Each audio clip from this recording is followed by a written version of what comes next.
All hail Biafra. This is Biafra Liberation Army Network coming to you again.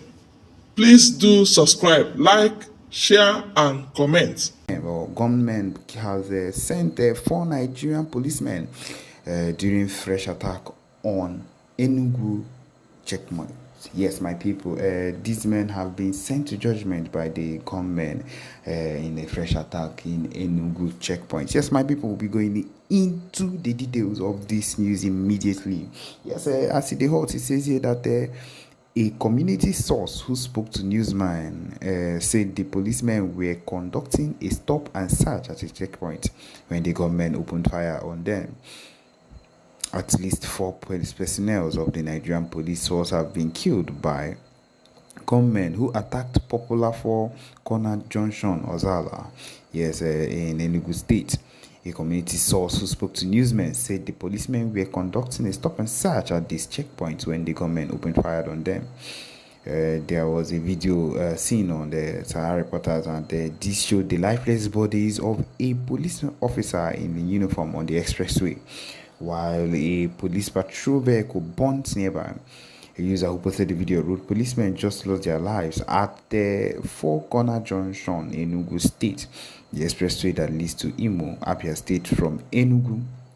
Unknown gunmen attacked the police checkpoints at the Four Corners Enugu today and killed the policemen as in Biafra land. If you know, you know." Another one added, as of the time of this report, the police public relations officer for Enugu State, DSP Daniel Nduke, has not answered calls or responded to messages. This is how it always is, my people. Similarly, Mr. Dan Wome, the special assistant to Governor Peter Mba on media, had not provided a comment or confirmation of the incident.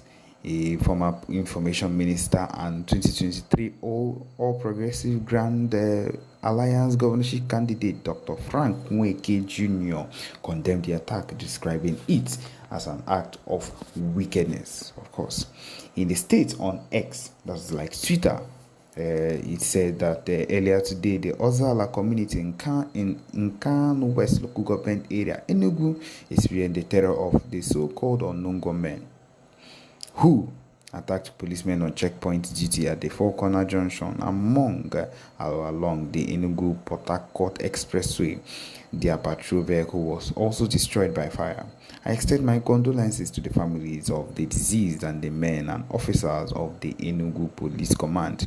It is unacceptable for anyone to die in such a brutal manner while simply performing their duty to protect citizens and maintain public order. Yes, my people, this is what is happening to the zoo police at the moment, and we know that as whenever it comes to things like this, it is on another level, and people, these UGM people have been doing a whole lot, as we know that Woto is what has been taking place, and of course the zoo police are not even able enough, are not even gunned up or armed and to the teeth enough as these people, and of course they are no match. They are of no match to them whenever it comes to the face-to-face gun battle. And this just lets us understand that the zoo security is as porous as it can ever be, and it is not even safe for anybody to stay and depend on the safety that comes with the government or with the so-called zoo policemen. It is not even advisable at any point, and so it is one of the things that you would think of and you would not want to think about a lot of times because of the things that have been taking place in nowadays, rather in Biafra land. And so it is one of the things that you would look at and you'd actually want to prefer that Biafra comes and the Biafra independence takes place as soon as possible, because the sooner the better. The sooner would all be protected and things would go better. That would do the right thing as it is, and people even though people were very, very discouraged and disheartened by this type of thing, people that are expected to support the cause of Biafrans, people that are expected to support the cause of every single thing that we've heard there. Is it that they do not understand? Okay, I would say that they would have put their selfish reasons, their selfish I would say they are selfish endeavors above any other persons, and that is the reason why they do not care about anything that concerns Ndibo. My people, what I'm trying to let people know now is that this same set of people not have not done anything that would be so glaring or so good that this set of things should be done in the right way. I feel it is very, very bad that this is the extent it has reached. We've come to that particular time where this whole thing has escalated to this extent, and that Igbo leaders, Igbo politicians, even Ohanes and Igbo, we cannot even clearly be trusted.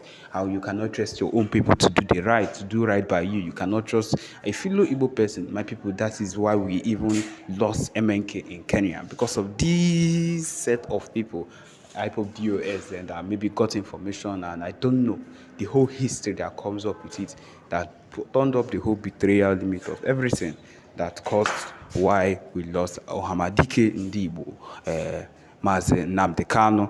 And at this particular point, we still look at it and we think of why we find ourselves in such states, why we find ourselves in such bad states. My people, in fact, I would call it a bad state because it is not what we would expect to happen. Why would we find ourselves in such states? But then, what can we say? We can only decide to do better and do what is right, and then do what we have enshrined in our passion to go for, and that's why the BLA is not going down. We have, of course, we have videos of them saying that they are not going to back down on anything they've ensured. Hey, my people, these are the things that we expect from people that are truly working for the movement and have believed right from time that anything that is not BLA, anything that is not on the release of Madden and the Kanu, anything that is not on the release of anything that is not on the release of Madden and the Kanu, anything that is not on the release of we ourselves as Ntibo out from this God-forsaken Zoo nation, then it is not it, and that is the only thing we'd want, of course. And that is what they've been informed that you see, letting us go, it's out of their ocean. Now, the thing I feel like the strategy we need to make for ourselves is we need to completely.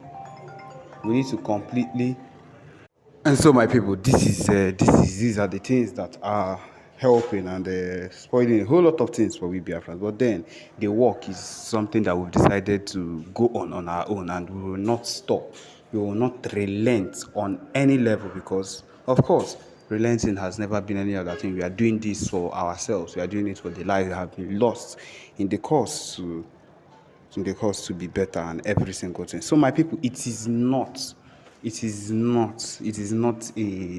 something that we are thinking of sleeping on. We are not sleeping on it. We are not carrying. The carry lot. BLA is here in every state, ready to go against these people, no matter what they've decided to put up against the Biafra Liberation Army. No, nothing of such would hold the Biafran Liberation Army down. No matter the kind of things they send, will always be reinforced with more people, with more soldiers. Adding up that we now have foreign alliances that will help our cause, and of course, for a foreign alliance to be able to help our cause, to help what we ourselves are claiming that we want, which we truly want, they need to be able to see that we ourselves are able to fight for what we want. And until we are able to show that we are able to fight, when it comes out and the time comes for us to show ourselves and say, yes, this is what we want, when we've given them that hit to the extent that they do not and they cannot relent, they cannot reject anymore, and then they come out and they say these are the signs that these people have been crying and have been saying that they want. That is the aim of all these things that is happening. It is not, we are not doing these things just because we feel like we are doing it, because we want a whole lot of evidence to show that we have been saying this and we have been doing this, and these people have been fighting us and we've been fighting back, we've not relented, to show that we really want the release of Mazi Nnamdi Kanu, and we really also want to we want to be on our own, and that is the main thing we've had in our minds all through. That is the movement, the passion that will keep moving us until the end. So yes, my people, this is where we come to the end.